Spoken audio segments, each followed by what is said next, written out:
It was during the Cold War. Yeah. And I did a lot of traveling in Europe and Eastern Europe even, and which was another world during the Cold War. Matter of fact, when you'd go from West Berlin into East Berlin, the communist border guards you never gave them your passport because they'd rip it up. So you put it up against the window, and then he would have a coffee break. And then when he was finished his coffee break, he would want through. I mean, you know, with the Berlin Wall and all, but those were exciting times. I'm so proud to be in a free society where you can disagree with somebody and not be jailed. Yeah. And in those days, you couldn't disagree with somebody if you were living in the Soviet bloc and not be jailed. Same thing with the communist system and in China and any other of those countries. So it was a wonderful learning experience for me.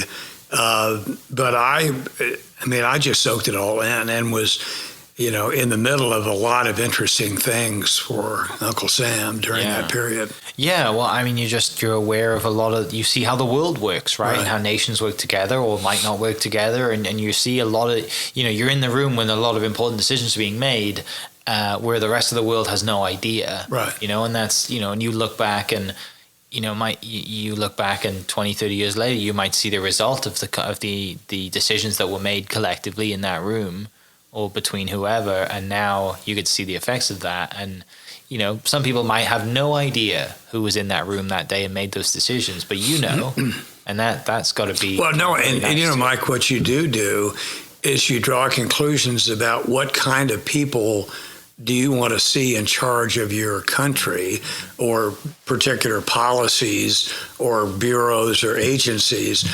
And to me, you can always find smart people. You can always find people who are patriotic, but you need people who are humble as well in a free society like ours, limited government society. And I just became a real focused person in favor of that, because when I was in the governor's office, overwhelmingly was the legislature Democrat. When I was a state house member, overwhelmingly Democrat. State senator, overwhelmingly Democrat.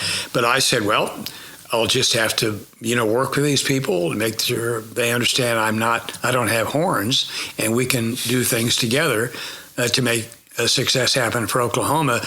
But most of that I didn't learn until I was, working for the federal government and seeing the quality of leadership, most of whom I thought were really very good. Mm-hmm. President Reagan and the people around him, President Bush, H.W., the old man, people around him, I thought were first-rate people.